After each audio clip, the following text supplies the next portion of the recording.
Alright folks, so episode 2 of Falcon and the Winter Soldier dropped. Let's talk about it.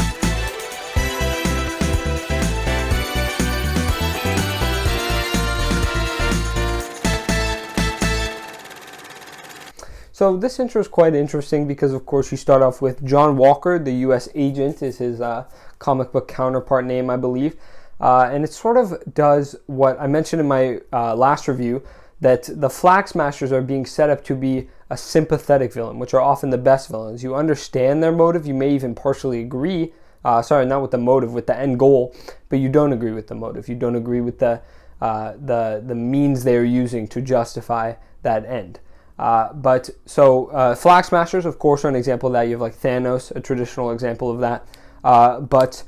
John Walker could seemingly be another one of that. So obviously he's not an antagonist yet. He's obviously being set up to sort of be at least, an opponent. I guess that technically that would mean an antagonist, maybe not a villain like, prior villains in the series. I don't know. We'll see.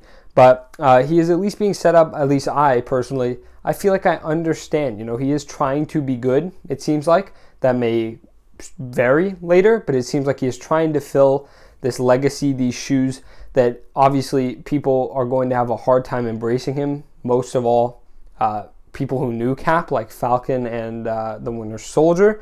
But I can empathize with his goals. Imagine you being picked as a strong, a representation of your country to fill these shoes because the people need it. The people looked up to Captain America and he's gone now and they need to fill that void. Falcon chose not to, and so they need someone else to step up to the plate. And it seems like as of right now, that is what John Walker wants to do. And then he runs out onto the football field, and just something I noticed, they play a jazzy version of the Spangled Man with a Plan, of course, the original musical.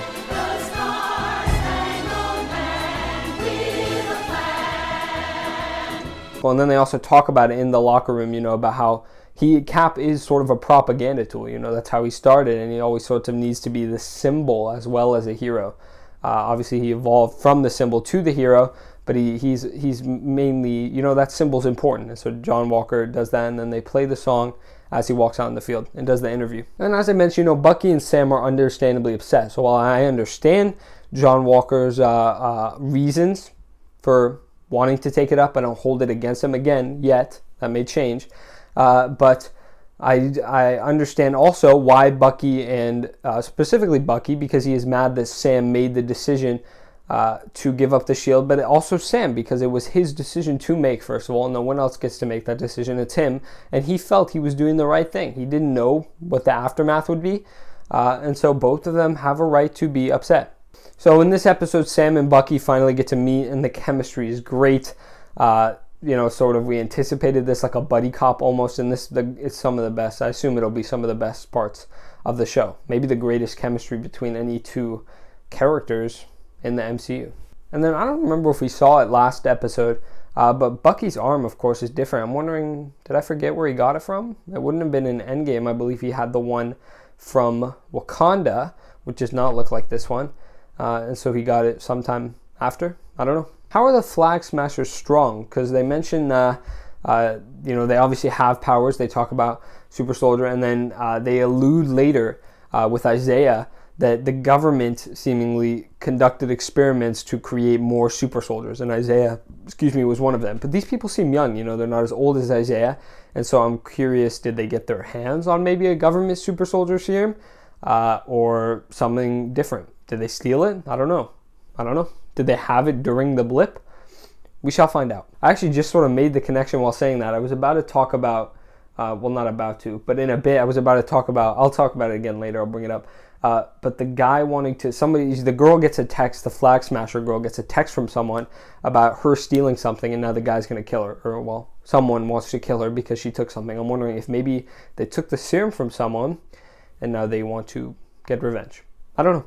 I'll say the truck fight, I'm assuming, pretty much each episode except for maybe the finale will have one sort of big action scene. You had the planes in the beginning, and then you have this one here. And the truck fight, for the most part, is awesome. There are a few weak spots, I feel like when she's, particularly if you go back and watch, she's kicking Bucky on the truck, and it feels super slow at some parts and just not tense. But even for the most part, it's a great fight scene. And then when U.S. Agent joins in, I was like, oh, because there's just so much to watch, so much to enjoy, look at. Wow, that was a spectacle and a great scene. I'll say the U.S. Agent Sam Bucky dynamic is great because none of them really, so the U.S. agent respects them, wants to work with them, wants to be appreciated, sort of what he wants from the public as well. And Sam and Bucky in particular, really want nothing to do with him. They don't want him to be the next Cap. They don't want him to pretend to be the next Cap. And so, of course, there's some animosity there. We saw it really come to light at the end of this episode, and it'll only grow. I'm going to talk a bit about U.S. Agent here. He's a very fascinating character, and of course, this episode, dove. I've messed up with that word before. Dove, I guess, into him a lot as a character. I wrote that U.S. Agent, he wants to be Cap, but he's missing a major part of who Captain America was. In World War II, the U.S. was fighting for freedom. That's not, you cannot deny that. The U.S. was a symbol of freedom worldwide, and that was what Cap was. That was what he became the symbol of freedom that the country needed. Then you get Cap in the present day, and he begins to realize that the country is not what it once was, that we say we want freedom, but Cap always understands the idea that freedom is more important than security. You get that theme in Winter Soldier, you get that theme in Civil War. John Walker wants to be like Cap, he wants to be freedom, and so he thinks that he is doing the right thing by taking on the symbol, the mantle of America. He thinks that he is fighting for freedom just by being the symbol that America needs. But he is combining the two. He thinks they are one and the same, whereas Cap realized that as of right now, maybe America is fighting against the bullies, the Nazis, but then of course he changed his mindset. So John Walker will presumably go the opposite direction. He will fight more and more for the country as opposed to the concept of freedom that Cap is supposed to represent. Very interesting character. Very excited to see what they do with him. I think he could be one of the best characters in the MCU, one of the best villains, and it's sort of like an anti-Cap, and I think that's a great idea.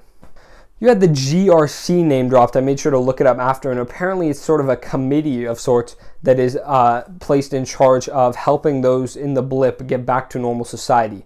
And so they are, I don't know if they will be mentioned, if we're going to get any members shown in the GRC, but of course they are the Flagsmashers' main enemy because I guess they mentioned the Flagsmashers, mentioned them, but they are trying to do the opposite of what the Flagsmashers want. So Sharon was name dropped in this episode, and if you don't know who that is, that's Agent 13, of course, from Winter Soldier and Civil War. And we've seen her in the trailers. I thought she might show up this episode when they went to the Germany warehouse, just based off the scenery, but she will be here. Excited for that.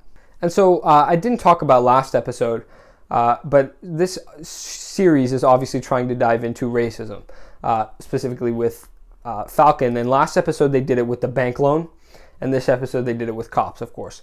And so I will say that last episode, it felt like a joke. It felt like they were not treating it seriously. And, even if I like the idea that they approached it, but it felt too cartoonish, when the guy's talking about, in between him denying them a loan, and Falcon is serious and his sister is serious, this guy is basically a comedic character entirely. In this episode, it's much more serious. You come off of a serious situation already when they visit Isaiah and tensions are high. And then, because he was wronged by his country after being a hero. And then you have this cop situation. So I think it's much more prevalent here. And I hope, they will explore it again, presumably throughout this series. And I think they should model after this situation, not the last one. And then you have the great couples therapy scene, which is really just hilarious. And I think that's a good showing of their chemistry, because obviously they have problems, they have issues, and they get to express what their problem is with one another. And Falcon and Sam and Bucky both get to be open about the issue of Cap and the Shield, but they also, have a great dynamic. And then, of course, you're left off with the knowledge that Sam and Bucky are actively trying to find Zemo, who is an excellent character, one of the greatest villains in the MCU, and I'm very excited to see how they use him. I'm very excited. I really am. I really, really am. After I was like, he's a great character. I've been excited. I've been waiting to see him. I was hoping he was the main villain, but only because of my expectations of it. I'm sure they're going to use him perfectly, and I seriously cannot wait for the next episode. I know I don't sound enthusiastic, right? I'm a little tired. I watched it an hour or so ago, but I am excited. I'll just say this is an excellent, excellent, excellent episode. after last episode, I wasn't nervous per se. I was expecting the show to get better because it was an episode that was slow on purpose to try and set up what we were exploring with both Sam and Bucky this series. So I was expecting that one to be slower and more of an introduction, and this one to be, and the rest of the series to be more action. Still have that depth, but not needing to set it up as much. So this is an excellent episode. I'm very excited to see if the rest of the series is like this. I cannot wait for the other episodes. We get 4 more. I love it. We're a third of the way done. Folks, I'm excited. You're excited, hopefully, because this episode was great. I loved it. It combined everything you need. You know, it was funny and serious at the same time.